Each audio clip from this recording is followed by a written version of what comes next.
La Voix au chapitre, qui est un cycle, comme vous le savez, organisé par le Conseil général de la Sarthe, a reçu des médecins, des journalistes, des chefs d'entreprise, des cinéastes, mais jamais de, je prends mon souffle, paléo-anthropologue. Et pas n'importe lequel, puisque Yves Coppens est le paléo-anthropologue le plus connu en France, si ce n'est ailleurs. Je vais, comme d'habitude, présenter notre invité. Ensuite, il y aura un dialogue avec Stéphane Courjon. Et enfin, vous aurez la possibilité de poser des questions. Je présente rapidement Yves Coppens. J'ai un CV qui fait 3 pages, mais j'ai résumé. Vous avez été passionné, vous êtes passionné depuis votre enfance par la préhistoire. Vous êtes né à Vannes et vous avez d'ailleurs commencé votre carrière de chercheur par quelques travaux de fouilles en Bretagne pendant vos années de collège, de lycée et d'université.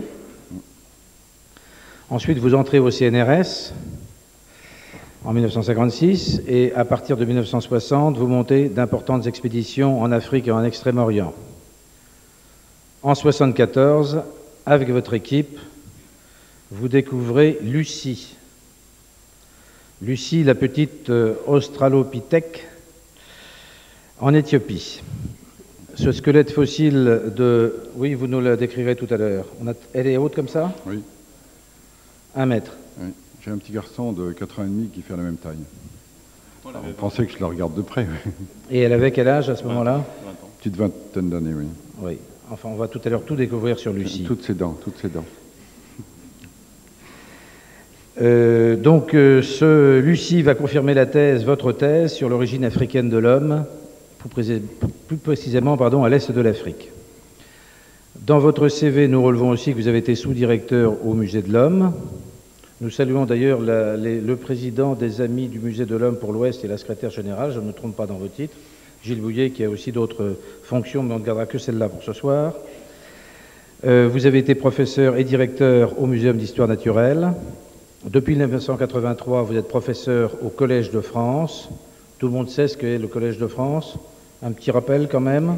Oui, volontiers, oui. D'autant plus que c'est de l'histoire.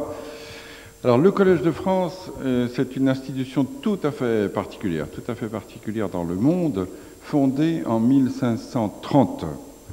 En 1530, notre roi s'appelait François Ier, et l'entourage de ce roi, notamment sa sœur, paraît-il, Marguerite de Navarre, mais aussi son bibliothécaire, Guillaume Budet, était très inquiet de voir qu'en Italie se développait ce grand mouvement culturel et humaniste que l'on appelait la Renaissance, et qu'en France, il ne se passait pas grand-chose. Il ne se passait pas grand-chose parce que la Sorbonne était un petit peu conservatrice. Alors, le roi a bien voulu prendre ça en considération et créer des lecteurs royaux. Autrement dit, un certain nombre de professeurs de la Sorbonne ont quitté la Sorbonne pour enseigner ce qu'ils pensaient connaître le mieux à quiconque voulait venir les écouter. Et c'est resté la tradition du collège, c'est-à-dire que les cours du collège reçoivent, moi j'ai à peu près 500 ou 600 personnes par cours, et parmi ces 500 ou 600 personnes, il y a des étudiants qui préparent notamment leur thèse, il y a aussi des chercheurs, il y a aussi des collègues, il y a aussi des gens informés qui viennent se mettre à jour sur un sujet particulier, mais il y a beaucoup de gens qui viennent simplement pour le plaisir d'entendre parler de préhistoire et de paléontologie.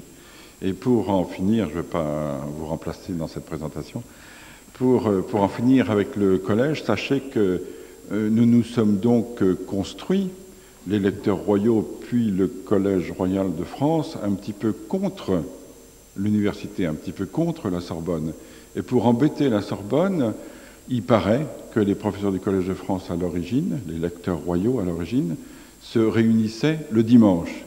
Eh bien, figurez-vous que pour être dans la tradition, nous nous réunissions toujours le dimanche, ce qui aujourd'hui nous embête, nous, beaucoup. En tout cas, nous avons appris que nous pouvons tous être élèves au Collège de France. Absolument. Professeur, ça doit être un petit peu plus difficile.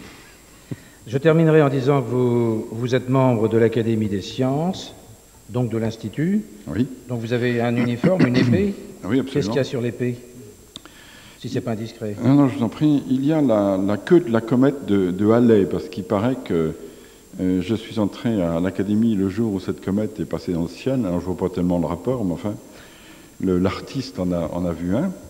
Et puis, il y a un petit bout d'ivoire de mammouth, qui était quand même prémonitoire, si je puis dire. Il y a un petit bout de granit de Bretagne. Il y a une représentation un peu schématique d'un crâne d'Australopithèque. Enfin, vous voyez que j'ai l'épée suffisamment décorée pour me distraire au moment des combats. Elle n'a pas l'air très efficace hein, quant à sa lame. Enfin, j'ai une épée superbe. Vous êtes aussi membre de l'Académie nationale de médecine.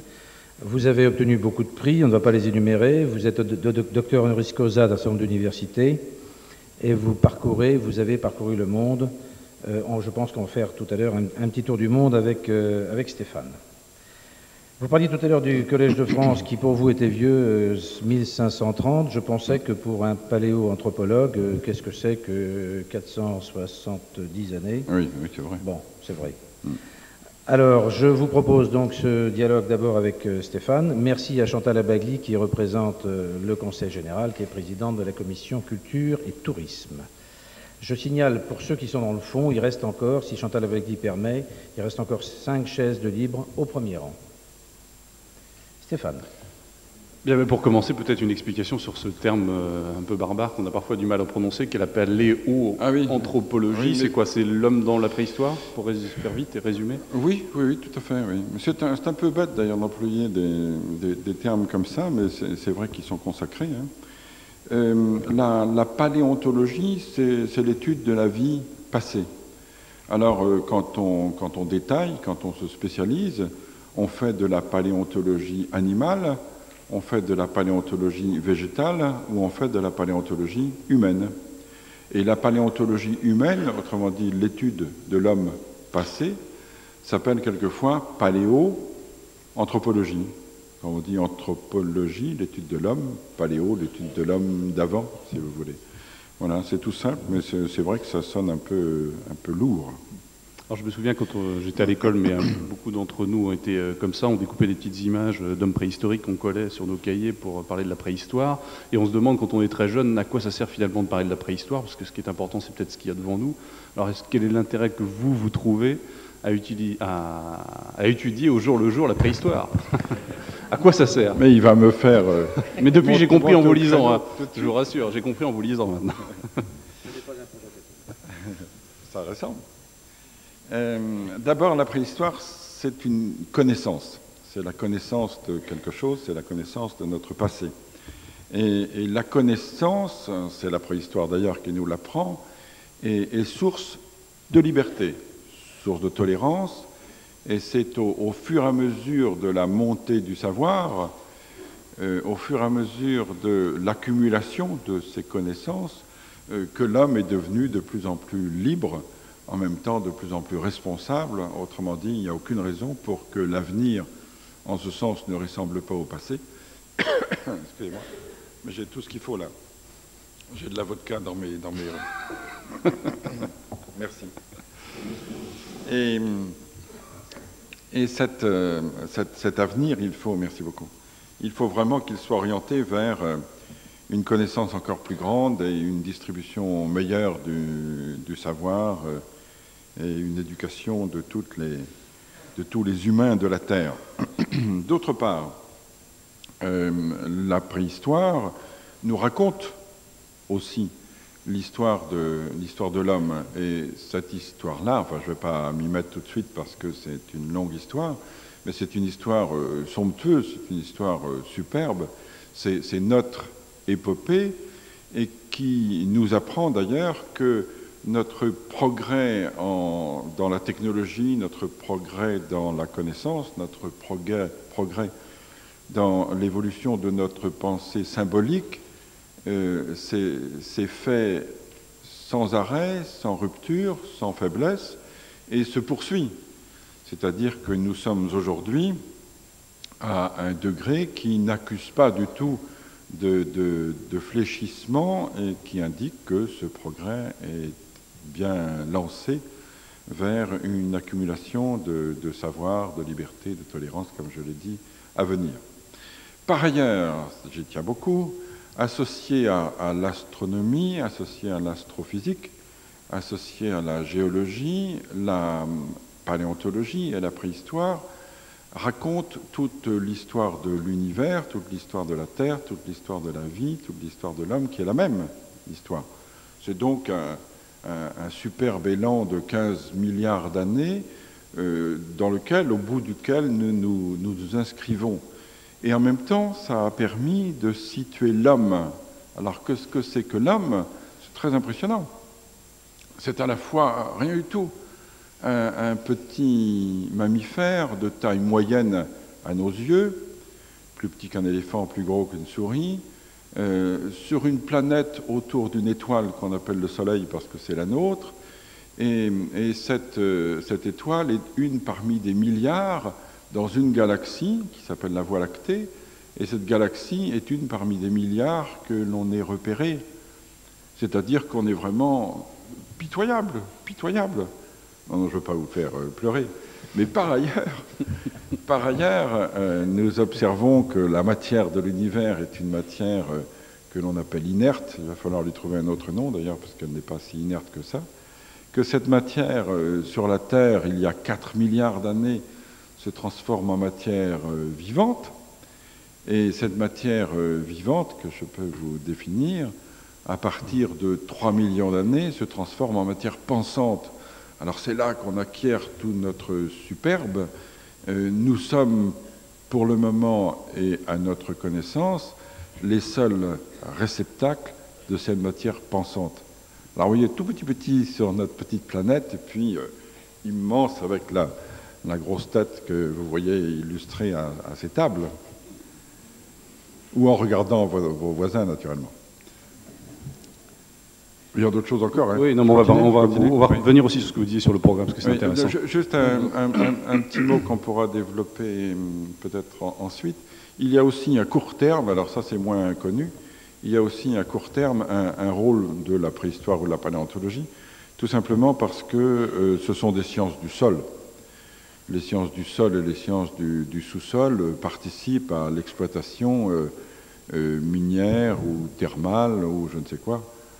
Du sol et du sous-sol, et donc sont quelquefois très utiles. Moi, j'ai fouillé, j'ai prospecté et fouillé au Tchad, donc dans le sud-est du Sahara pendant 7 ans, pendant 7 années, et j'ai donc ramassé des os. Hein. Moi, je ne sais faire que ça.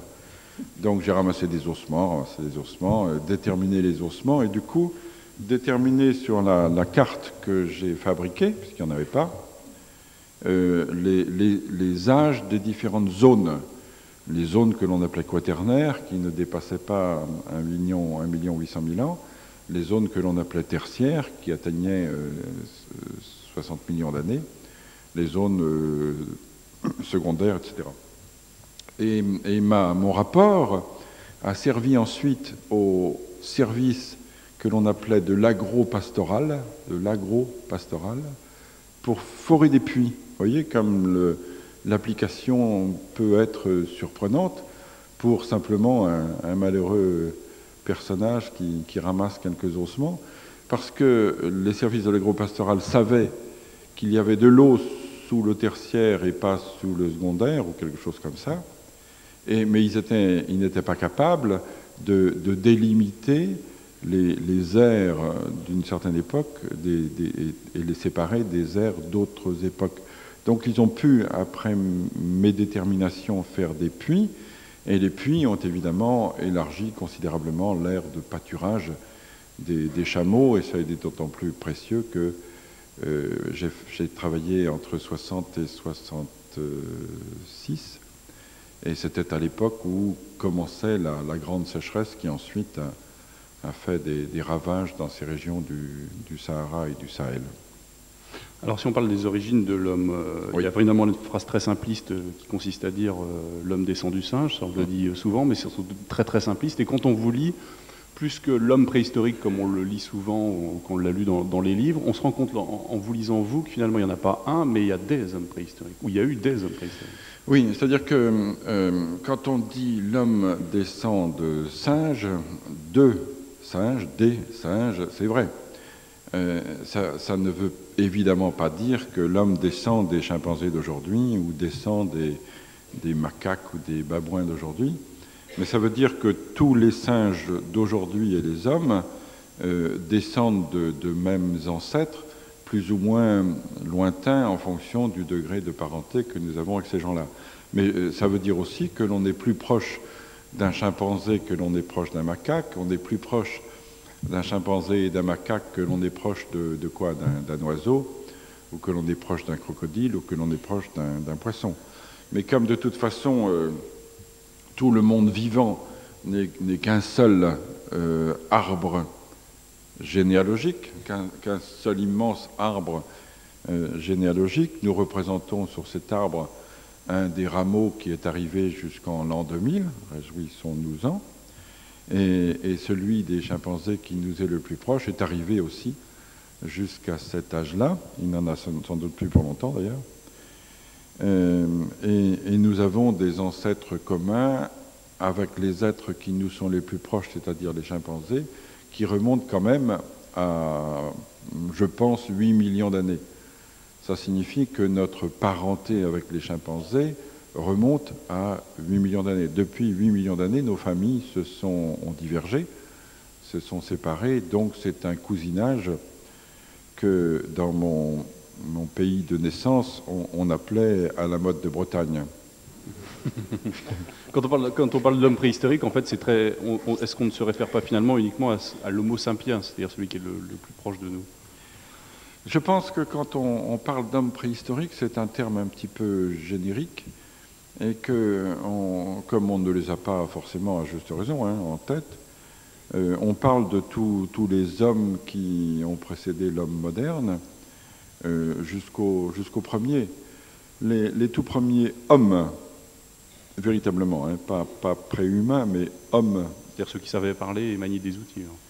Oui et non. C'est vrai qu'ils savaient sans doute parler et ils maniaient sûrement des outils, mais peut-être que le début du langage, peut-être que le début des outils a pu les précéder un petit peu. Ils se situent au moment où ça se développe et ils vont participer eux-mêmes à ce développement, mais ça ne peut pas rentrer dans leur définition. Ceci dit, les hommes eux-mêmes ont autour de 3 millions d'années. Et pour vous amuser, ça n'a pas beaucoup de sens, pour vous amuser parce que c'est toujours amusant. Moi j'aime bien en tout cas circonscrire une question, faire le tour d'une question. On estime le nombre d'hommes apparus depuis 3 millions d'années, donc on estime le nombre total d'hommes qui ont existé à 100 milliards. Depuis 3 millions d'années, il y a eu 100 milliards d'individus. Si tout d'un coup, il y avait comme ça un retour de tous les hommes de la Terre, on serait 100 milliards autour de cette superbe abbaye. Il faudrait un micro plus fort pour... et ça représente, dit-on, et ça aussi c'est une approximation naturellement, 200 000 générations. 200 000 générations, ça vous fait remonter aux tout premiers hommes. Si vous aimez faire de la généalogie, faites-le, ça m'intéressera beaucoup. Parce que... 100 milliards, ça n'est pas beaucoup. Sur 6 milliards aujourd'hui. Oui, c'est vrai.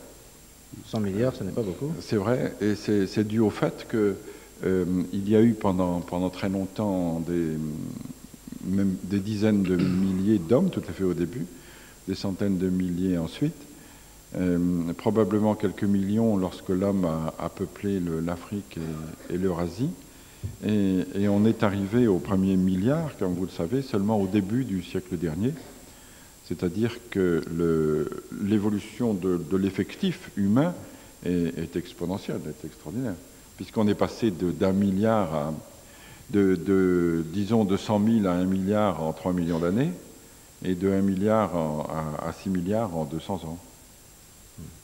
Ça explique, ça ne résout rien, mais ça explique les petits problèmes de territoire et de frottement de contacts, de frontières, parfois. Quelles sont les étapes qui ont fait que finalement l'homme est passé, en tout cas oui, l'homme préhistorique est passé de cet état enfin, à quatre pattes ou qui montait dans les arbres à ce que nous sommes aujourd'hui, c'est-à-dire des bipèdes? Qu'est-ce qui a fait cette évolution-là? Qu'est-ce qui a joué? Au moment où on voit les premiers préhumains apparaître, on voit un paysage de forêt se dégrader sous l'effet de la fraîcheur et de l'aridité. Et cette transformation du milieu fait passer d'une forêt à une savane, c'est-à-dire qu'il y a moins d'arbres, et d'une savane arborée à une savane encore plus claire. Et il se trouve, alors ça c'est un constat, que le fait de se mettre sur les deux pattes de derrière, ce que nous avons fait à cette époque-là et que nous avons maintenu jusqu'à aujourd'hui, en apprenant à nous asseoir d'ailleurs, que je vois devant moi, eh bien, nous avons apparemment réalisé une transformation, une adaptation qui a marché. Ça a été efficace. Alors pourquoi c'est efficace? Dans ce cas-là, on se tourne vers les cousins, les grands singes, pour voir dans quelles conditions ils se lèvent. Et on voit le chimpanzé se lever pour être dissuasif, c'est-à-dire lorsqu'il a à se défendre ou à agresser, par exemple. N'importe quel enseignant sait ça, hein, on a plus d'autorité quand on se redresse, quand on se frappe. Non, ça c'est... Ce ne sont pas les enseignants, ça. Mais sur la poitrine. Mais enfin, c'est vrai que si l'élève est assis, c'est un exemple parmi d'autres, hein, et que vous êtes debout, vous êtes forcément plus impressionnant. Si c'est l'inverse, ça peut être humiliant. En tout cas, le chimpanzé se lève en effet pour être plus impressionnant.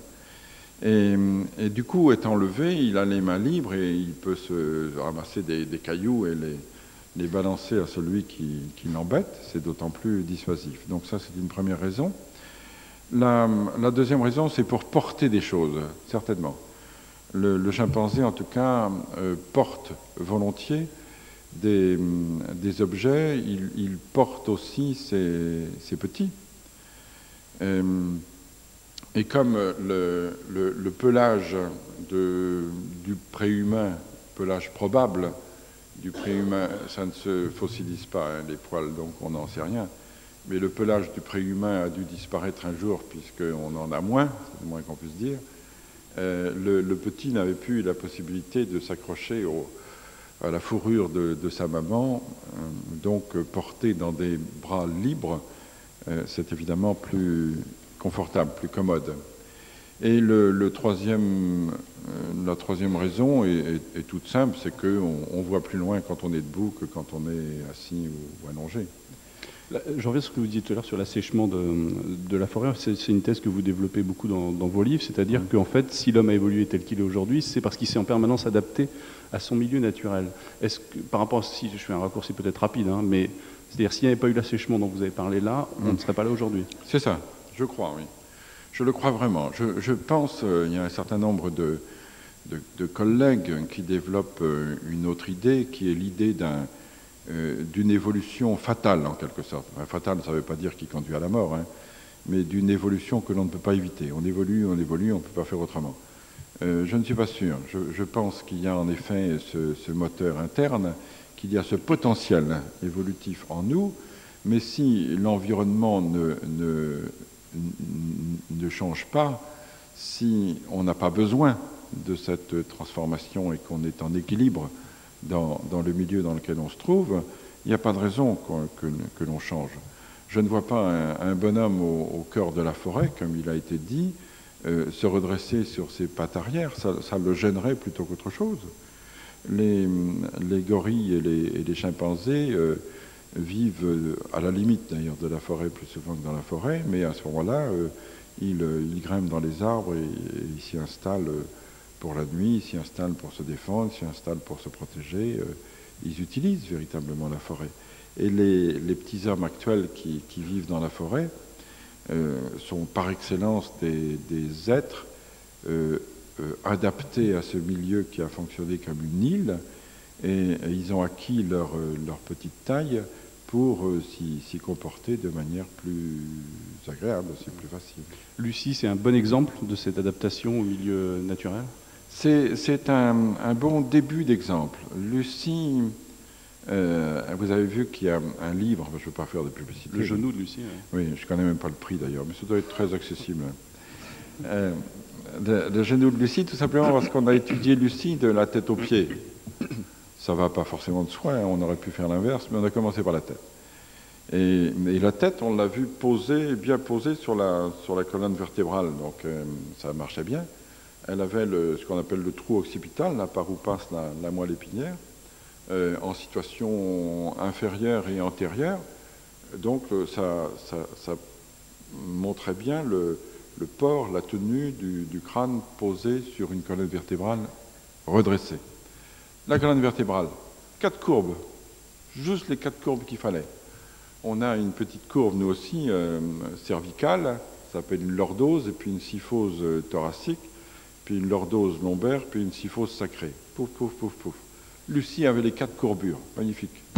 Quelle belle colonne vertébrale, si vous saviez. Donc bien posée, bien en équilibre. Une belle chute de rein. Oui, alors j'y arrive. Alors elle avait aussi le bassin qu'il fallait. Quand on est debout, au-dessus du bassin, il y a toute une partie du corps à porter.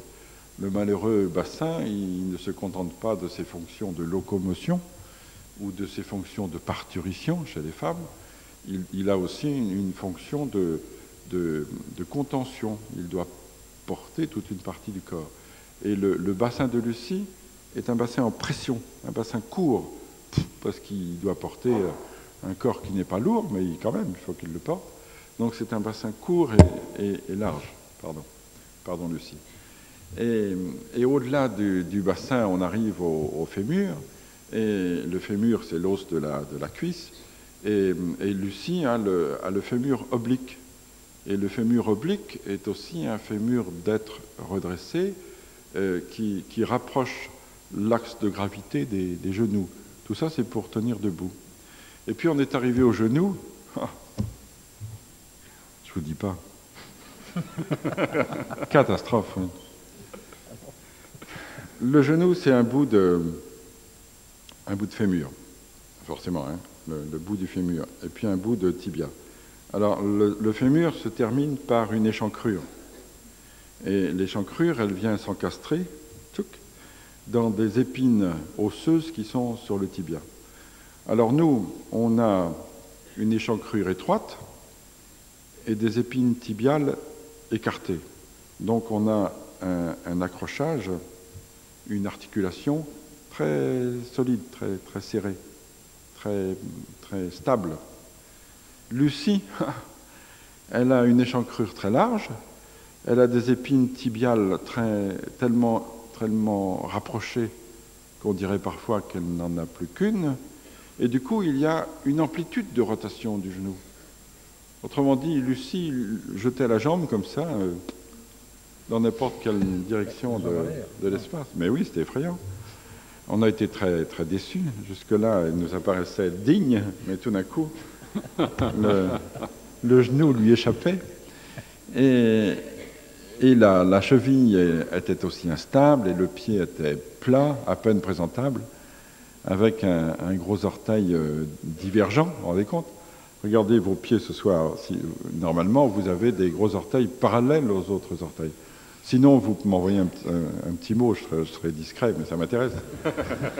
Et Lucie avait donc un gros orteil divergent. Enfin, tout ça était en harmonie, si j'ose dire.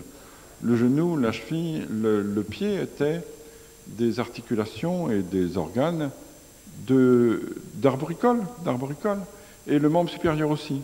Le membre supérieur aussi avait des articulations de l'épaule, du coude, du poignet, qui étaient des articulations très solides, beaucoup plus solides que les nôtres. Et donc, par son membre supérieur, par tout un morceau de son membre inférieur, elle s'avérait arboricole. Et en fait, je plaisante évidemment, mais en fait, tous ces caractères étaient très précieux, puisque ces caractères nous mettaient en présence d'un personnage qui, sans être intermédiaire, hein, il n'y a pas de vrais intermédiaires dans l'évolution, mais sans être intermédiaire, nous montrait quand même un arboricolis un petit peu comme avant, et puis une bipédie un petit peu comme après. Elle était quand même bien placée avec ses 3 180 000 ans. C'est ce qu'elle m'a avoué il n'y a pas longtemps. C'est intéressant ce que vous nous dites, parce qu'en fait, contrairement à tout ce qu'on a dit... Oui, pardon. Contrairement à tout ce qu'on a dit, en fait, c'est pas du tout la grand-mère de l'humanité, puisque d'après ce que vous nous décrivez, elle ne nous ressemble pas tellement. Enfin, pas entièrement, en tout cas. Non, mon genou n'est pas du tout comme ça. Mais... non, c'est vrai, oui. Enfin, c'est-à-dire que, vous savez, quand on trouve un fossile, et tous les chercheurs sont comme ça, hein, c'est drôle, on a vraiment envie, on a vraiment l'impression qu'on a trouvé le bon, on a trouvé l'ancêtre. C'est lui l'ancêtre, et tous les chercheurs tombent dans ce panneau. Et là, quand on a trouvé Lucie, on a pensé que c'était le bon, et puis petit à petit, moi je me suis démarqué de collègues qui continuent à penser, ou peut-être pas d'ailleurs, mais qui continuent à dire en tout cas que c'est le bon. Mais je pense que comme elle est pratiquement contemporaine des premiers hommes, je crois en fait que ce n'est pas elle, mais quelqu'un des siens, c'est-à-dire que c'est un de ces préhumains qui doit être à l'origine des premiers humains, mais ce n'est pas Lucie. Je peux raconter une petite histoire? Oui, J'ai tout à fait au début de ma vie professionnelle, j'avais été convié à Bâle, au Naturhistorische Museum de Bâle, par le professeur Johannes Hürzeler. Mais j'étais tout petit, hein, tout jeune. Et Hürzeler venait de découvrir, c'était formidable, dans le toit d'une mine de lignite d'Italie, de Toscane. Un os, un morceau de vertèbre, quelques vertèbres, d'un primate que l'on appelait Oreopithecus. Et il avait soutenu auparavant, avant cette fouille, que par quelques ossements qu'il avait déjà décrits, qu'Oreopithecus était peut-être l'ancêtre, comme les autres, quoi. Il était tombé dans ce panneau, il avait dit, ça y est, je tiens l'ancêtre. Alors, ce qui est fantastique, mais ça c'est toute la découverte sur le terrain de la paléontologie est fantastique. Pour les jeunes gens, je le dis toujours et encore, le terrain est formidable parce qu'on ne rentre jamais bredouille du terrain. On apprend toujours plein de choses sur le terrain. Et en plus, on apprend en trouvant le fossile tout ce qui l'entoure, donc on rentre avec une information extrêmement riche et le terrain est toujours généreux. Enfin bref. Donc ce monsieur Hürzeler avait fait découper une grande plaque, heureusement, une grande plaque de lignite pour englober, pour emporter d'autres choses s'il y avait d'autres choses. Et il était arrivé à Bâle avec cette plaque. Et comme j'étais jeune chercheur à la Sorbonne, il m'avait convié pour venir l'aider. Moi, j'ai tout de suite filé à Bâle et on a découpé la lignite. Alors, on a gratté et on est passé de vertèbres cervicales à d'autres vertèbres cervicales, à d'autres vertèbres cervicales. Et au crâne. Le crâne était dans la plaque. Ah, si vous saviez, le bonheur. Alors, on a dégagé le crâne. Et en plus, le crâne avait des os du nez qui ne dépassaient pas le profil du crâne. Si ça ne dépassait pas le profil, ça voulait dire qu'il n'y avait pas de museau à proprement parler. Et j'avais dit à Hürzeler, qui était germanophone, qu'en France, on disait que c'était un fossile bien né, hein, parce qu'il était content. Alors, il écrivait ça partout. Il dit Oreopithecus est bien né. Et on avait dégagé l'ensemble du crâne, et le crâne lui-même n'était pas extrêmement puissant, mais il faisait quand même quelque chose comme 300 cm3, c'était pas mal. Donc là, on a fêté ça. Hein. Comme bien sûr, comme dans tout laboratoire, Johannes Hürzeler ne pouvait pas sentir Schaub, qui était son prédécesseur. On s'est enfermé avec son assistant, enfin lui, son assistant et moi, on était trois, on s'est enfermé et il a sorti du Chianti de Grosseto, juste le site où il avait trouvé le Rhéopithèque. On a arrosé au Chianti, heureusement qu'on a arrosé à ce moment-là d'ailleurs, le Rhéopithèque de Grosseto. On s'est dit ça y est, on tient l'ancêtre. Et puis le lendemain, on a continué à travailler. Et on a dégagé la clavicule, il en restait un petit bout. L'omoplate, elle était mal placée, elle, mais quand même, il en restait aussi un petit bout. Et on a commencé à dégager l'humérus. Puis le jour après, on dégageait l'humérus. Le jour d'après, on dégageait toujours l'humérus. Le bras de l'Oréopithèque s'allongeait démesurément, et la tête de Hürzeler s'allongeait en même temps que le bras. Et voilà, l'histoire s'est terriblement, dramatiquement arrêtée là. Et Hürzeler n'a jamais retrouvé son sourire, ou presque. Donc je suis méchant, mais c'est un petit peu ça. Hein. C'était vraiment une histoire de passion, une histoire d'amour. Et Hürzeler a été tout à fait désespéré de voir que le fossile qu'il espérait être le bon n'était pas tout à fait le bon. Il avait les bras trop longs. Alors, si on ne descend pas de Lucie, on se demande de qui on descend, et vous défendez, vous défendez une théorie qui est celle du bouquet. Est-ce que vous pourriez nous expliquer Oui, non, c'est pas une théorie, c'est que quand on étudie d'autres groupes animaux ou végétaux, on se rend compte que la nature diversifie ses formes. Évidemment, si c'est dans le même milieu, elle ne va pas faire 15 formes différentes dans un même milieu.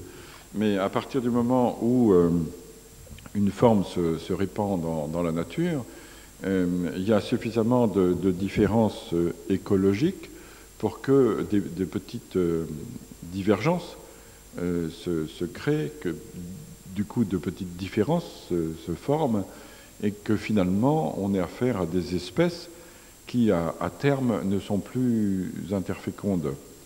Et ce que je vois apparaître au fur et à mesure des découvertes, dans toute cette partie préhumaine, et peut-être bien dans la partie humaine, c'est un superbe déploiement de formes qui ne ressemble ni plus ni moins qu'à ce qui se passe chez les souris, chez les éléphants, chez les rhinocéros, chez les bovidés, etc.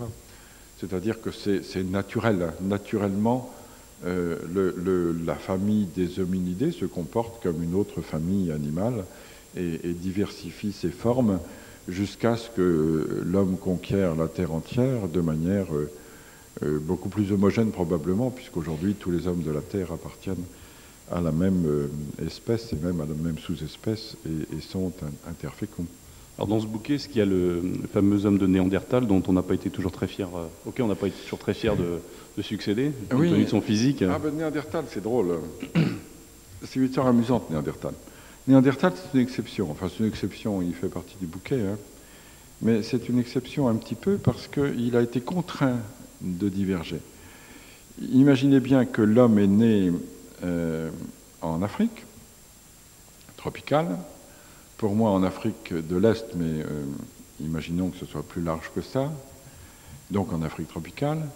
Et cet homme, il s'est déployé, on ne peut pas dire ça autrement, parce qu'il n'est pas parti à la conquête du monde en rang par deux. Hein. Il s'est petit à petit déployé à travers le territoire, son territoire, puis d'autres territoires. Donc il a couvert assez vite, géologiquement parlant, l'Afrique. Et ensuite, l'Eurasie, donc tout l'ancien monde, Afrique et Europe et Asie. Et depuis 2,5 millions d'années, et encore mieux depuis 1 million d'années, la Terre est soumise à des transformations climatiques. Pourquoi? D'abord parce qu'elle est elle-même soumise à des positions qui varie sur son écliptique. Elle change un petit peu de position, donc elle est plus ou moins proche, plus ou moins éloignée du Soleil. Donc plus ou moins éloignée, ça fait des glaciations, plus ou moins proche, ça fait des périodes interglaciaires. Et ainsi tous les 100 000 ans. C'est une espèce de rythme comme ça que suit la Terre au fur et à mesure de ses rotations. Ce sont des cycles d'ailleurs qui durent depuis un certain temps, qui peuvent très bien se transformer, qui peuvent devenir autre chose. La position de la Terre n'est pas stable, n'est pas stable. Rien n'est stable, de toute façon, c'est effrayant. Donc, la Terre change de position et du coup, son climat change lui-même. il est plus frais au temps des glaciations et ça fait plus aride dans les zones tropicales, et il est un petit peu plus tempéré dans les périodes interglaciaires. Et dans ces périodes glaciaires, eh bien, en ce qui concerne l'Europe, il y a une grande banquise, un grand glacier qui s'installe sur le nord-ouest de l'Europe, donc sur l'emplacement de la mer du Nord, mais aussi des pays scandinaves et aussi de la Hollande et de la Grande-Bretagne, et qui descend quelquefois jusqu'en Belgique. Imaginez ce grand inland sea bordé par une centaine de kilomètres de permafrost, hein, de terrain gelé. Et par ailleurs, se développe sur les Alpes un glacier important, généreux, qui bave un petit peu des deux côtés. Donc ça isole un peu l'Europe. Même si les Néandertals avaient eu envie de faire marche arrière et de retourner vers le Proche-Orient d'où ils arrivaient, ils seraient passés par des zones un petit peu désagréables de confort. Donc ce peuplement qui s'est déployé à travers l'Afrique et l'Eurasie, il est là-bas en Asie, il est ici en Europe, et en Europe il est un petit peu prisonnier, il est un petit peu pris par cette fermeture glaciaire. Les périodes interglaciaires arrivent, les glaciers fondent, au moins un peu, et ça remplit la Méditerranée, la mer Noire, la mer Marmara, la mer d'Azov, la mer Caspienne, et du coup, à l'arrière de la barrière glaciaire, il y a une barrière d'eau, il y a une autre barrière qui empêche aussi ces populations arrivées en Europe de refluer vers les pays d'où elles viennent. Et c'est ce qui a conduit en Europe à cette divergence de cette forme qui ressemblait tout à fait aux autres au départ et qui est devenue l'homme de Néandertal. Autrement dit, l'homme de Néandertal est vraiment l'indigène de l'Europe. C'est l'homme sculpté par l'environnement froid puis tempéré, puis froid puis tempéré de l'Europe pendant les derniers millions d'années. Et comment cet homme au physique aussi affreux comment on a pu succéder à cet homme-là? C'est pour ça d'ailleurs qu'on n'a jamais voulu reconnaître qu'on descendait de lui. Oui, on n'en descend peut-être pas. C'est une histoire un peu curieuse. On n'en sait trop rien, mais on a beaucoup travaillé à Néandertal parce qu'on a beaucoup de fossiles de ce type d'homme. Et on a donc répertorié assez bien les différents caractères de cet homme de Néandertal. On les connaît bien. Et ce sont des caractères qui sont typiques de cet homme-là et qu'on ne trouve nulle part ailleurs, comme dit Canal+. Je veux dire par là qu'une fois Néandertal disparu, on ne trouve plus ces caractères. Sur les hommes d'aujourd'hui, s'il y avait eu métissage, on devrait trouver au moins un caractère par-ci, un caractère par-là. Or, ces caractères-là sont vraiment typiquement Néandertal et après, il n'y en a plus. Alors, on avait pensé en paléontologie que c'était peut-être dû au fait que Néandertal était devenu une vraie espèce, et du coup, l'homme moderne, lorsqu'il est arrivé il y a 50 000 ans, n'avait pas pu s'hybrider avec cet homme-là. Et il n'y a pas longtemps, il y a 2 ans, 3 ans, 97, des gens de Munich ont réussi à extraire d'un morceau de Néandertal de 50 000 ans un bout d'ADN. Et c'est quelques brins d'ADN, c'est quelques bases d'ADN qui ont été lues. Pour ceux qui connaissent cette histoire, c'est de l'ADN mitochondrial, ça ne vient pas du noyau mais des mitochondries des cellules. Mais cet ADN s'est avéré, autant qu'on puisse le dire, suffisamment différent de l'homologue d'un brin d'ADN d'homme actuel pour confirmer qu'il s'agissait d'espèces différentes et qu'il s'agissait d'espèces qui ne pouvaient pas s'hybrider. Alors, on en est là, quoi. On n'en sait trop rien. Je peux raconter une histoire encore? Oh là là. Vous la racontez bien, donc... Elle est gentil. Un jour, mais tant pis, hein, parce qu'à force de raconter cette histoire, je finirai par le retrouver, ce monsieur. Un jour, à Monaco, je faisais une conférence. J'allais dire, je racontais des histoires, c'est ça. Je faisais une conférence, c'était dans un théâtre, et puis j'avais une loge. Ici, j'espère que j'aurai une cellule. Et donc, je me suis retiré dans ma loge après la conférence, et puis des gens sont venus me voir, sont venus comme ici pour signer un livre, pour dire bonjour. Il y a des gens que je connaissais, il y en a d'autres qui voulaient poser des questions qu'ils n'avaient pas posées en public, etc. Et puis se plante devant moi un monsieur, un grand monsieur, qui me dit, vous me reconnaissez? Alors c'est terrible, hein, ce genre d'épreuve, parce que vous ne savez pas quoi dire. Alors, vous êtes l'homme de Néandertal, vous l'avez dit, non? Mais non, mais c'est lui qui m'a dit ça. Ah oui, d'accord. Oui, d'accord. Je lui dis, je mets pas trop de... Non, je mets pas de nom sur votre visage. Et il me dit, je suis l'homme de Néandertal. Ah, mais ça s'est pas arrêté là. Il m'a dit, vous avez vu mes arcades suborbitales? Alors là aussi, c'est difficile. Vous ne pouvez pas dire, ouh là là, oui.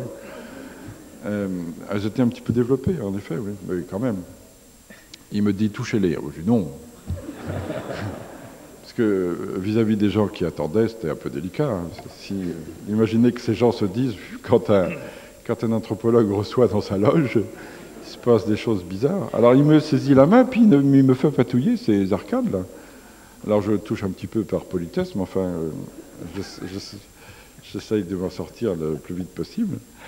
Et je lui dis, vous savez, pardonnez-moi, mais d'habitude, j'ai affaire à de l'os sec. Et je vois que le vôtre est encore bien enveloppé, alors je vous avais pas reconnu tout de suite, quoi, voilà. C'est vrai. Et il s'en va. Il s'en va un peu déçu, visiblement. Eh bien, croyez-moi, hein, vous pouvez venir me voir au collège, je vous les montrerai. Il m'a envoyé ses radiographies, des radiographies de son crâne grandeur nature. Et il y avait des dates, donc il est allé dans les jours qui ont suivi se faire une radio de profil, radio de face, convaincu, quoi, d'être le dernier des Mohicans. Voilà, malheureusement, ça n'a pas... Vous avez quelque chose, vous, physiquement, d'un homo quelque chose Ah, moi j'ai quelque chose, oui. Ouais. J'ai une carène sagittale. Vous les touchez? Autrement dit, dans l'axe du crâne, comme ça. Les gorilles ont un cimier, hein. Ça se verrait. C'est une espèce de grand truc un peu pointu, là. Et les australopithèques ont ça aussi très fort. C'est pour l'attache des muscles qui font fonctionner les mâchoires, les temporaux, les ptérygoïdiens, les masséters. Alors ça s'ancre ici, et à force de tirer, ça finit par faire une arête ou une crête. Et moi, j'ai juste un petit bombement, mais vous allez voir l'histoire. Et j'ai vu ça en me faisant raser un jour. Au moment où je suis parti au service militaire, je me suis dit, comme de toute façon, ils vont m'envoyer chez le coiffeur, autant que je fasse ça avant d'y aller. Donc je me suis fait tout enlever, et c'est là que j'ai pris conscience que j'étais comme l'homme de Pékin, comme l'homme de Java, avec un bizarre bombement. Et j'étais au mois d'octobre à Pékin, et pour un colloque, pour un congrès, et j'étais en présence du directeur de l'Institut de paléontologie des vertébrés et de paléoanthropologie, donc un Chinois, et puis d'une collègue française qui s'appelle Dominique Grimaud-Hervé, et je raconte cette histoire. Et je lui dis, vous voulez voir? Et au moment où elle me mettait, la pauvre quand même, au moment où elle me mettait le doigt sur le crâne, tchouk, il y avait évidemment un journaliste qui était là, qui n'a pas manqué le cliché, et le lendemain, nous étions à la une du délai, je ne sais pas quoi, de Pékin, où enfin, la seule photo qui soit apparue du congrès, c'était celle-là, et elle était désespérée vis-à-vis de sa famille, son mari, ses enfants, d'être là, surprise, le doigt sur mon crâne pour voir si j'avais bien la carène sagittale. Mais donc j'ai une carène comme ceux de 500 000 ans, quoi. Oh, c'est pardonnable. Je vais vous poser quatre questions quand même sur l'avenir, parce que le thème de votre conférence est aussi le passé éclaire l'avenir. Donc, revenir un peu sur ce que vous nous avez dit. Ah oui, je ne savais pas ça. On va arranger ça, oui. Vous disiez tout à l'heure que finalement les changements du milieu naturel avaient poussé l'homme à évoluer. On parlait de Lucie tout à l'heure. Pourquoi est-ce que finalement aujourd'hui on change moins, alors que l'environnement naturel finalement évolue toujours autant? Absolument. Parce que nous avons, ce que j'ai dit un tout petit peu au début, parce que nous avons développé une connaissance de plus en plus importante. Alors cette connaissance de plus en plus importante, elle s'interpose entre votre corps, qui représente la nature par excellence, et le milieu. Au lieu d'avoir un corps qui s'adapte au milieu, vous avez une connaissance qui fait que l'adaptation se fait de manière culturelle. Je donne toujours cet exemple parce qu'il est simple. Vous êtes malade, au lieu de voir si votre corps va bien réagir, si ça ne va pas bien, vous allez quand même voir un médecin. Donc, par excellence, vous allez mettre un écran de connaissances et vous allez acheter les médications qu'il vous conseille entre l'agression du milieu et votre propre réaction corporelle. Comme de toute façon la nature défend l'espèce et pas l'individu, vous auriez pu disparaître, ça n'aurait pas eu beaucoup d'importance, en tout cas pour la nature, du moment que statistiquement elle a fait en sorte que l'espèce s'en sorte. Alors ceci a fait que petit à petit, et on le sait bien, les instincts ont diminué. On le dit couramment. On n'a plus les mêmes réactions instinctives qu'on pouvait avoir du temps de Lucie, et on a beaucoup plus de liberté, on a beaucoup plus de libre arbitre, on a beaucoup plus de choix dans ces décisions, dans ce qui se présente à soi, et ça s'appelle la conscience. Et ceci allant en se développant, il est évident que notre partie naturelle et évolutive évolue moins vite. C'est pas pour ça qu'elle est forcément arrêtée, mais notre évolution marque un petit peu le pas, marque un petit peu un palier par rapport à ce qui s'est passé auparavant. Je donne souvent un autre exemple aussi qui m'avait beaucoup plu, et je l'applique désormais. J'avais rencontré un jour devant le Collège de France Jean-Louis Étienne. Enfin, pardon du détail, mais c'est une histoire vraie, comme toutes mes histoires. Jean-Louis Étienne attendait l'autobus d'ailleurs, le 63 rue des Écoles, donc je le connais bien. Je vais le voir et je lui dis ton histoire a été fantastique. Il arrivait du pôle, il avait tenté le pôle nord à pied une première fois, il n'avait pas réussi, puis une deuxième fois, il venait de le réussir. Donc il y a déjà un certain nombre d'années. Et puis bêtement, je ne sais pas, pour entretenir la conversation, je lui dis, oh là là, qu'est-ce que tu as dû avoir froid. Et il m'a dit, mais non, je me suis couvert. Ben voilà. C'était vraiment la réponse culturelle à une stupide question naturelle. Bien sûr, imaginez l'homo habilis dans les mêmes conditions, ben, je pense qu'il en serait mort. Imaginez l'homo erectus, il aurait peut-être fait un petit effort. Lui, il aurait filé un peu plus vers le sud, je crois qu'il ne serait pas allé jusqu'au pôle. Mais Jean-Louis Étienne est allé jusqu'au bout, avec beaucoup de courage d'ailleurs, mais en se mettant des couches supplémentaires quand il faisait un petit peu plus froid ou qu'il y avait du vent. Donc, tant qu'on a la parade, mais on n'est pas sûr de l'avoir toujours, tant qu'on a en ce moment la parade contre les pépins ça peut être un virus, on a des exemples, ça peut être une bactérie, ça peut être d'autres bestioles, hein. Ça peut être des plantes, ça peut être des météorites, ça peut être des raisons donc cosmiques ou naturelles. Tant qu'on a la réplique, qu'on arrive à avoir la parade et que l'humanité tient le coup, son évolution va être culturelle. Si un jour on n'a pas la parade, il se peut très bien que l'évolution naturelle reprenne et que l'on diverge vers d'autres formes et d'autres formes encore plus compliquées et mieux organisées. Vous voulez dire physiquement? Oui, physiquement. Oui, Ouais. je veux dire physiquement. Ouais. Et je pense que si on...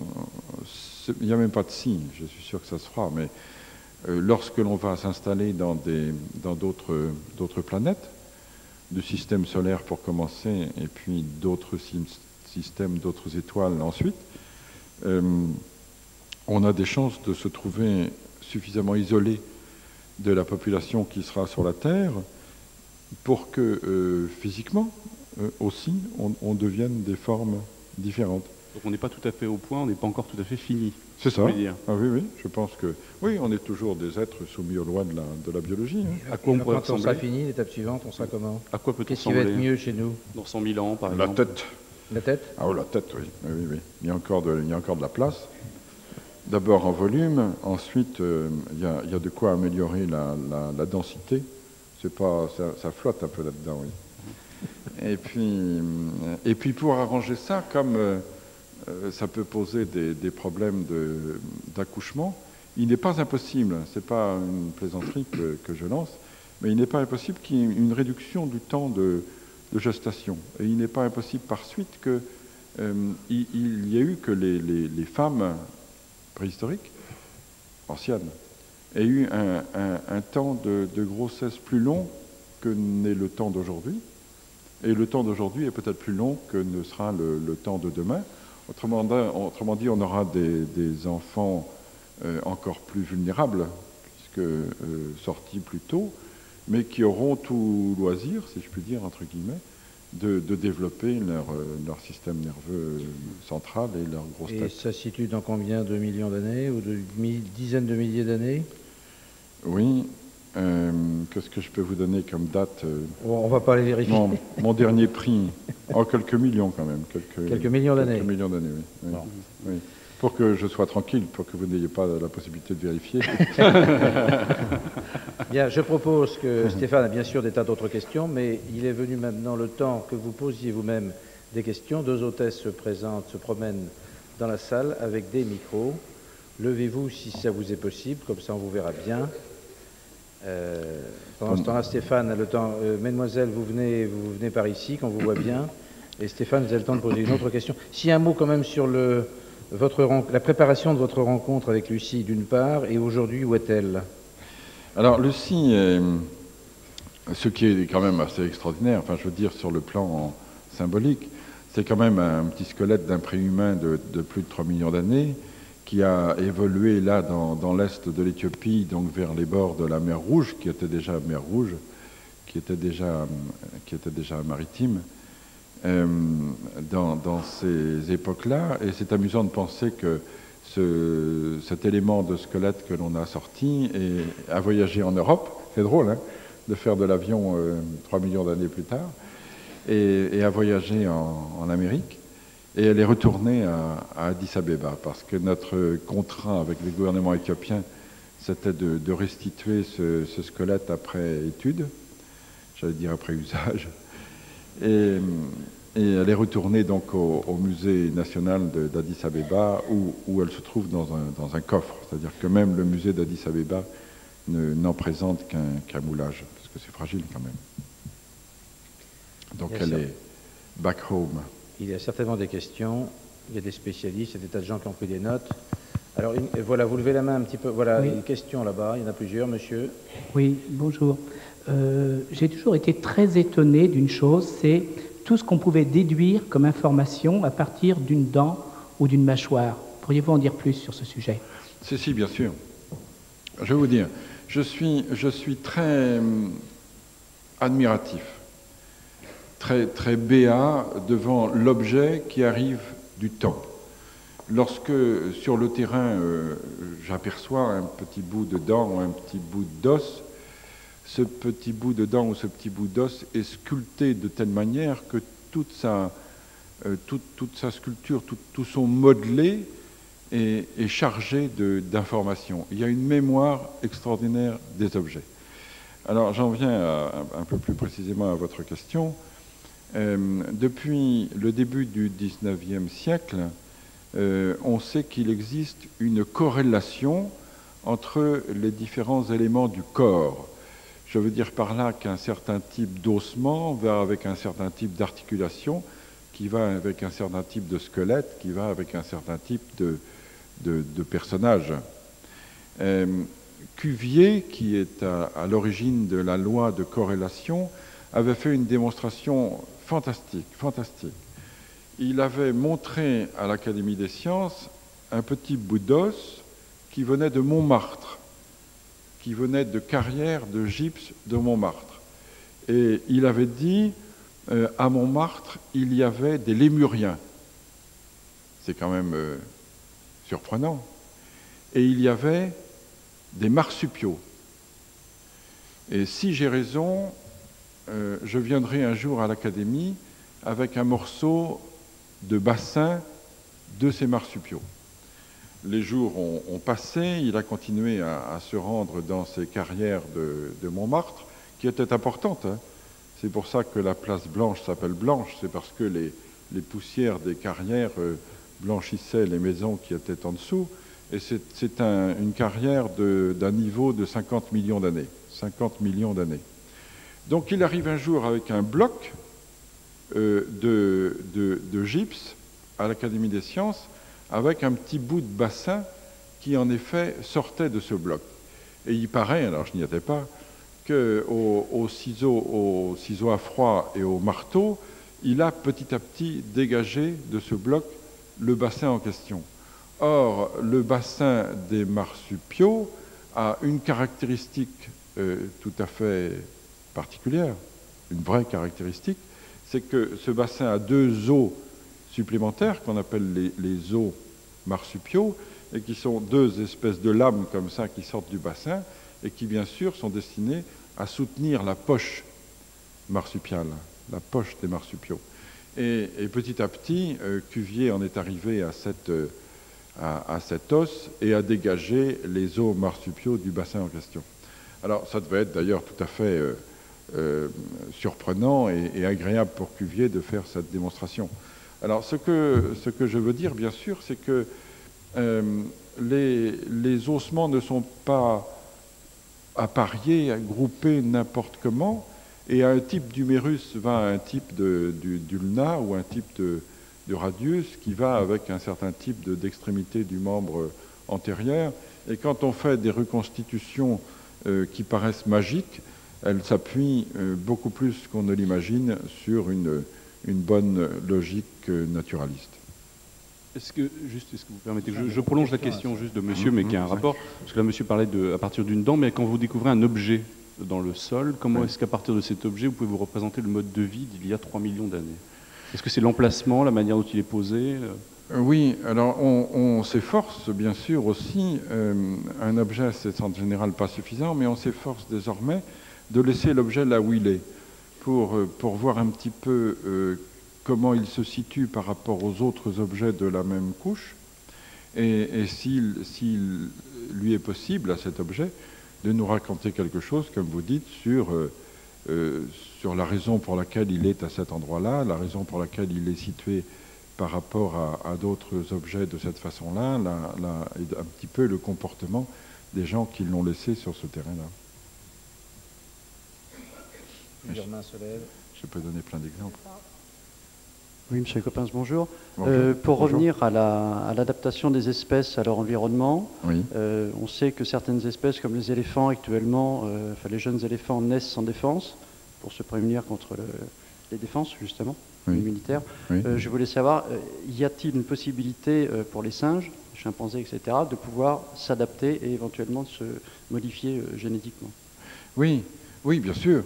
Le monde vivant, on a parlé de nous, de l'homme tout à l'heure, mais le monde vivant n'a pas arrêté son évolution sous prétexte que nous développons nos effectifs et que nous développons notre culture. Alors les chimpanzés ont tout à fait la possibilité, puisqu'on parle des chimpanzés, de se développer et peut-être, en tout cas, ça pose des problèmes philosophiques, mais théoriquement, d'un point de vue scientifique, il n'est pas du tout impossible, si on leur laisse ce loisir, que les chimpanzés un jour passent la barre de la conscience et sachent encore un peu mieux qu'aujourd'hui qu'ils savent, avant la conscience, un certain degré de conscience, mais pas réfléchie, c'est savoir plein de choses, mais la conscience réfléchie qui revient, c'est savoir que l'on sait. pourquoi les chimpanzés ne passeraient-ils pas un jour cette barrière? Théoriquement, ce n'est pas impossible. Et quand vous dites que les éléphants, certains éléphants n'ont pas de ces incisives, les défenses sont des incisives, il y a en effet une évolution aussi de la denture depuis toujours, dans tous les groupes animaux, et l'évolution de cette denture que nous subissons nous-mêmes. Hein. Il y a beaucoup de gens qui aujourd'hui n'ont plus de dents de sagesse, et quelquefois, excusez-moi, n'ont pas non plus leur deuxième incisive supérieure. Il n'est pas impossible d'ailleurs que ce soit lié au même chromosome, et c'est une évolution qui, comme souvent, va dans le sens de la réduction des dents. Il y en a au début beaucoup, et puis il y en a de moins en moins parce qu'elles se spécialisent. J'avais, pardon de raconter des histoires à chaque fois, parce que je rallonge un peu les choses, mais vous allez voir, c'est drôle. J'avais vu l'image, la très belle photographie d'une actrice, je ne vous dirai pas qui, sur la couverture d'un Télé 7 jours. Et elle souriait, elle n'avait pas de deuxième incisive supérieure. Alors je me suis permis de lui écrire, ce qui est quand même pas très aimable, en lui disant « Je parie que vous n'avez pas de dents de sagesse ». Et je vous ai vu sur la couverture de Télé 7 jours, je parie que vous n'avez pas de dents de sagesse. Alors elle m'a écrit « Mais c'est vrai ». Mais j'avais pas l'impression d'avoir souri à ce point. Enfin, c'était gentil de me répondre quand même. C'est effrayant, hein. Le tact des anthropologues, c'est épouvantable. Il y a des mains un peu partout. Vous avez parlé tout à l'heure de préhominidés, d'hominidés et d'hommes. Quel est selon vous le critère qui permet de définir le premier homme? Ce sont des critères morphologiques ou des critères comportementaux? Oui. Il y a deux choses que je dois vous dire à cet égard. Moi, je parle en général, quand je parle d'homme, j'abuse un peu. Je devrais parler du genre homo. Le genre homo, par rapport au genre Australopithecus, est très facile à distinguer. Et entre le genre Australopithecus auquel Lucie appartient et le genre Homo, qui est celui des premiers hommes, il y a une différence dans la quantité de matière cérébrale, dans l'alimentation sanguine de cette matière cérébrale, dans le redressement du corps, dans l'aptitude à marcher, et dans la denture aussi, parce que les dents de Lucie sont des dents de végétariennes. Les dents du premier homo sont des dents d'omnivores, ils mangent aussi de la viande. Alors vous avez raison de poser cette question, parce que beaucoup de gens, à juste raison, me disent « Mais l'homme, c'est le langage, l'homme, c'est l'outil. »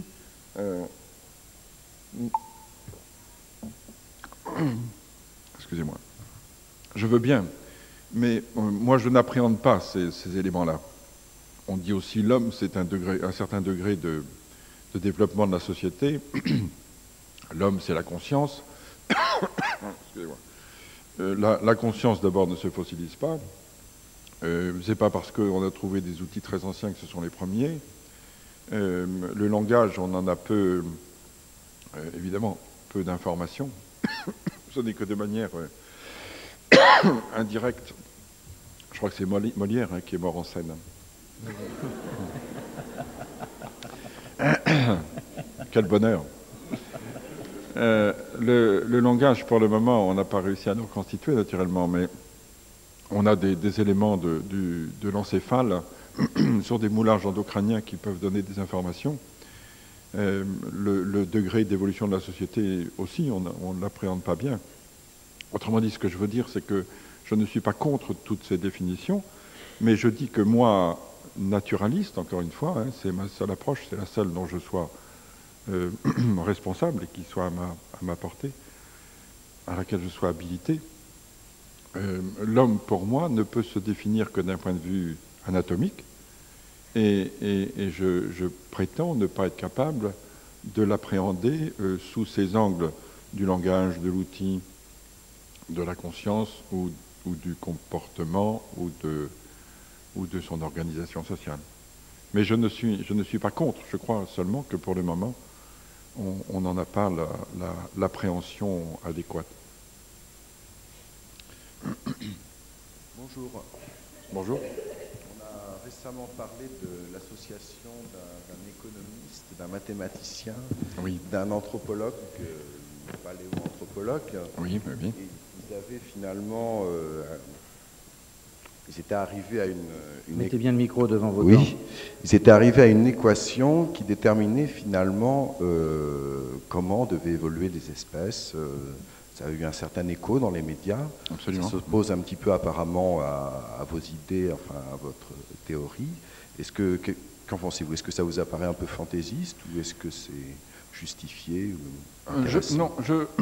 j'ai apprécié et j'ai volontiers soutenu. Le paléoanthropologue que je connais bien, c'est Jean Chaline de Dijon. Et ce que je crois, c'est que le monde a des lois, il y a des rythmes d'évolution de la Terre, il y a des rythmes de circulation des courants de convection dans la Terre elle-même. Il n'est pas impossible qu'il y ait des rythmes dans l'évolution. Par exemple, on sait qu'au bout d'un certain nombre d'années, quel que soit le milieu, les espèces prennent une certaine âge, les espèces vieillissent et par suite, parfois, s'éteignent. Alors, ce que disaient Jean Chaline et ses deux collaborateurs et collègues, c'est que l'évolution répondait à un rythme qu'ils ont pensé avoir repéré mathématiquement, puisqu'ils ont comparé des équations fractales à cette évolution des espèces. Ce n'est pas du tout impossible. C'est aujourd'hui très critiqué parce qu'évidemment, il y a sûrement beaucoup d'exceptions. Je crois que dans le fond, ils doivent avoir raison, parce que l'évolution du monde vivant est une évolution naturelle, et après tout, ce n'est qu'un stade plus élevé, plus complexe, de l'évolution du monde inerte, qui lui-même a des règles. Mais au fur et à mesure que l'on monte dans la complexité de la matière, qui est d'abord inerte, ensuite vivante, ensuite pensante, je crois qu'il y a de plus en plus d'élasticité, c'est-à-dire que ces règles, ces lois, sont de plus en plus difficiles à mettre en lumière, et il faut donc être prudent. Mais sur le fond, je l'ai dit d'ailleurs, je l'ai dit, je l'ai écrit, j'étais peut-être un des seuls, je n'ose pas dire le seul, mais je crois bien que si, à l'Académie des sciences à les recevoir. Il y avait un certain nombre de journalistes, et malheureusement peu de scientifiques, parce que vous savez, c'est un comportement normal de primate, hein. On a horreur des gens qui font la même chose que soi. Et du coup, on est sceptique d'abord, on commence par rejeter d'abord. Mais je suis allé volontiers les écouter, d'abord parce que je connais bien Chaline, parce que Chaline est suffisamment embêtant pour que je l'écoute quand il s'exprime, parce qu'il a toujours des idées dans le sens contraire des autres, alors c'est bien, hein. C'est évidemment comme ça qu'il faut agir, mais il faut faire ça évidemment d'un point de vue critique. Donc j'ai écouté avec intérêt et il n'a pas besoin de mes encouragements, mais en tout cas, je l'ai poussé à poursuivre et il a sorti un bouquin là-dessus récemment avec ses deux collègues et c'est à suivre, quoi, c'est à voir. Mais ce n'est pas impossible, parce qu'encore une fois, tout ça c'est naturel, hein. Donc pourquoi des lois avant et pas des lois au moment du monde vivant? Mais ça doit être encore plus compliqué que ces fractales, quoi, je crois. Question, voilà. On est dans les 5-10 dernières minutes, monsieur. Bonsoir. Bonsoir. Malgré nos problèmes de voix respectifs, je pense qu'on s'entendra. Vous avez parlé de la bipédie qui a libéré les bras. Est-ce que la bipédie a joué également un rôle dans l'évolution du langage? Dans l'évolution Dans l'évolution du langage, en déplaçant des organes, par exemple. Merci. Eh bien, j'ai l'impression, ça n'est pas en tout cas le rôle principal, j'ai l'impression que les éléments nécessaires au langage, en particulier l'approfondissement du palais, la diminution de l'os derrière la partie antérieure de la mandibule et la descente du larynx serait plus volontiers associée d'abord, de manière première, à une transformation de la respiration. Parce que ça se fait au moment où il y a un grand coup de sécheresse en Afrique tropicale. Toujours pour les mêmes raisons. Parce que la terre se rafraîchit, parce qu'elle a pris une position par rapport au soleil qui fait qu'elle est plus fraîche qu'elle n'était, et ça devient vraiment très sec en Afrique tropicale. Je peux vous donner des chiffres de la diminution des arbres, des types d'arbres et du nombre des arbres qui est tout à fait impressionnant. Et je crois que la première transformation morphologique, c'est pour mieux respirer dans un pays qui est beaucoup plus sec. Et il se trouve que cette transformation de la respiration a été utilisée secondairement par le langage articulé, par le langage parlé. Je crois, par exemple, que Lucie ne parlait pas, mais ce n'est pas parce qu'on ne parle pas qu'on ne s'exprime pas, au moins jusqu'à un certain degré. Elle devait avoir beaucoup de gestes, beaucoup de mimiques, beaucoup de cris, de sonorités qui faisaient qu'elle pouvait raconter beaucoup de choses. Regardez les petits, avant qu'ils ne parlent, qu'est-ce qu'ils racontent comme histoire, qu'est-ce qu'ils racontent comme chose, qu'est-ce qu'ils arrivent à raconter, et encore on n'arrive pas à tout capter. Alors ensuite, lorsque le langage articulé s'installe, il est d'autant plus facile à s'exprimer qu'il est plus élaboré et que ça devient évidemment particulièrement sophistiqué de s'exprimer entre humains et de se raconter des histoires. Et j'ai un ami de New York qui a beaucoup disséqué et qui s'est aperçu que chez tous les vertébrés, le larynx était à la hauteur de la bouche et qu'il n'y avait donc pas de possibilité d'avoir une caisse de résonance entre la bouche et les cordes vocales. Et ce n'est que chez l'homme, donc à partir de 18 mois, 1 an, 18 mois, 2 ans, que petit à petit, le larynx descend.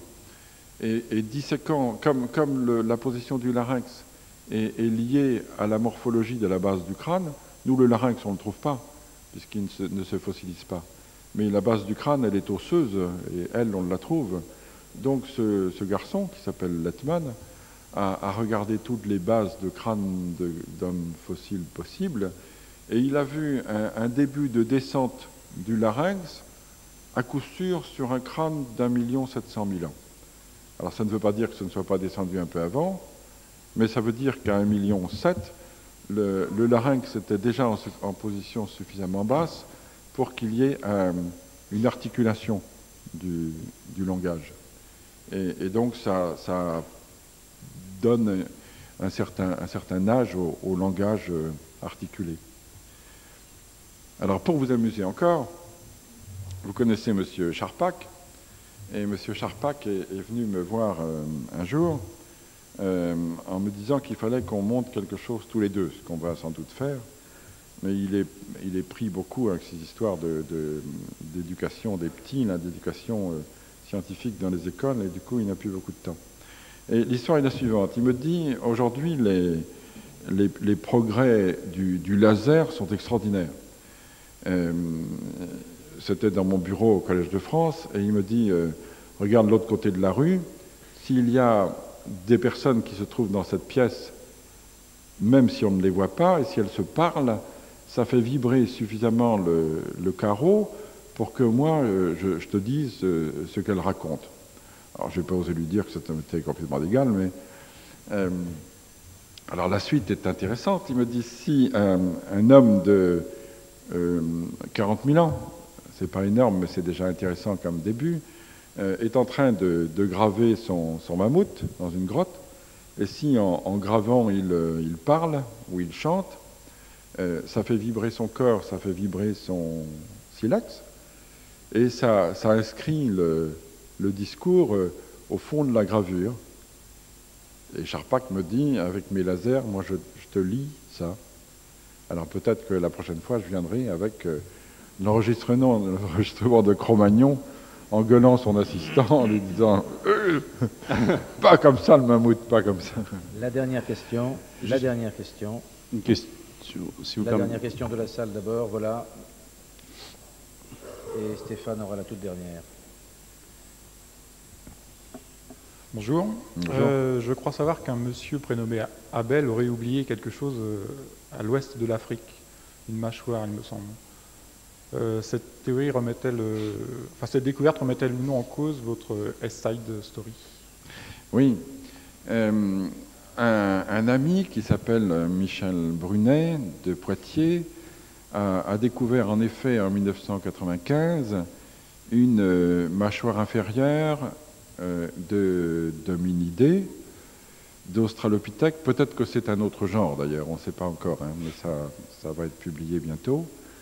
De 3 millions à 3 millions et demi d'années. Ce qu'il n'a pas publié encore, c'est qu'il a désormais une demi-mâchoire supérieure dont les caractères vont très très bien d'ailleurs avec le morceau de mâchoire inférieure découvert.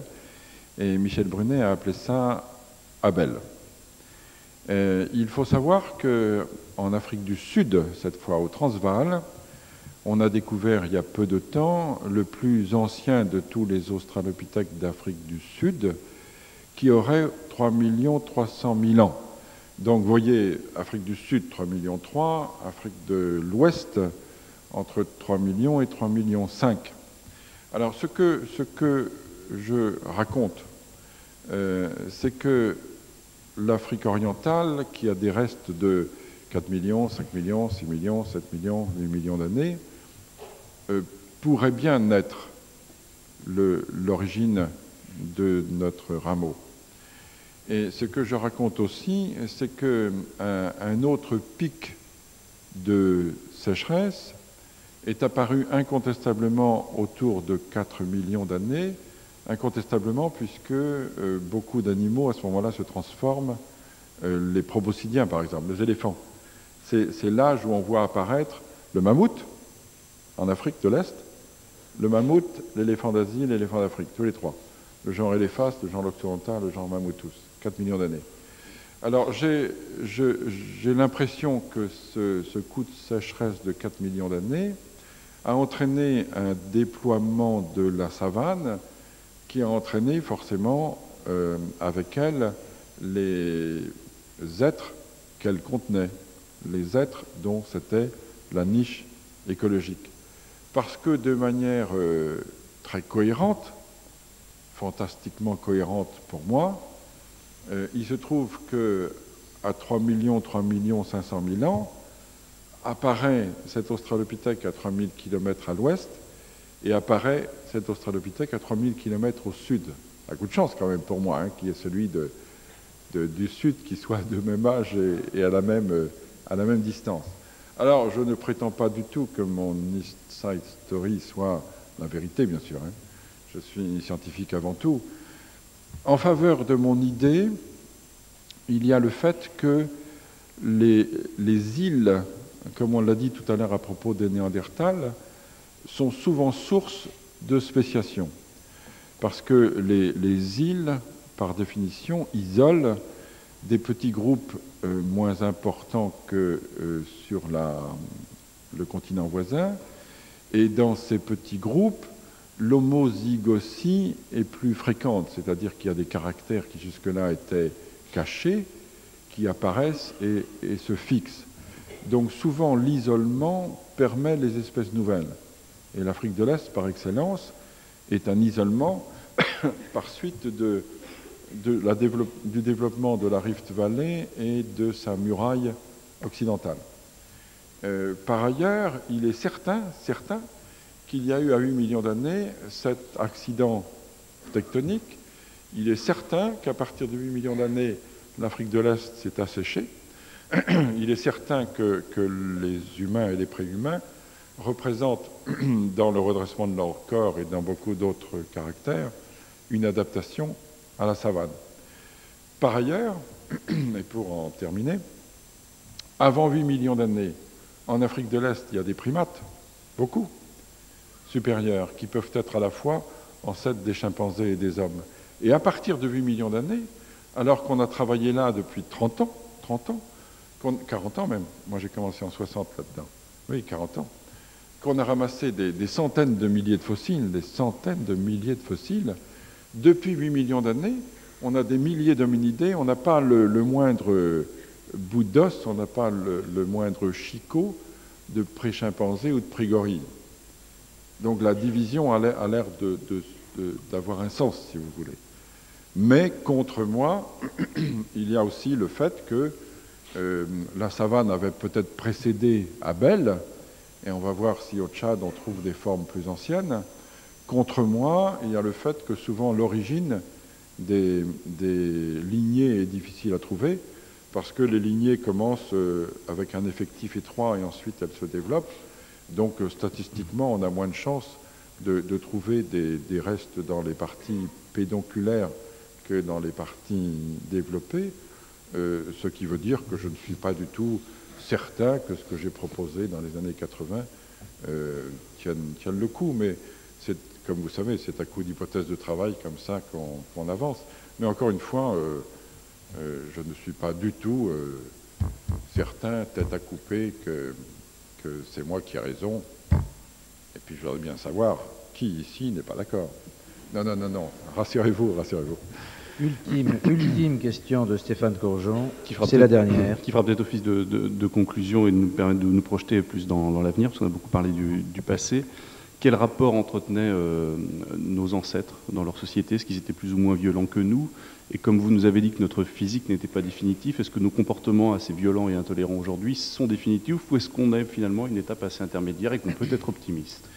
Oui, optimiste, c'est certain. Je ne sais pas quoi penser, mais je me demande, mais c'est un peu spéculatif, hein, si nos comportements, justement, dont on se plaint parce qu'on est à la fois libre et responsable, donc et conscient. Donc on est conscient de l'attitude que l'on a et que l'on n'arrive pas à s'empêcher d'avoir. Je me demande si ce n'est pas lié à l'espèce que nous représentons aujourd'hui, à l'Homo sapiens, à l'homme moderne, et si ça ne peut pas se transformer, peut-être s'améliorer, lorsqu'on accédera à des espèces encore plus compliquées et mieux organisées, comme s'est passé toute l'histoire de la vie.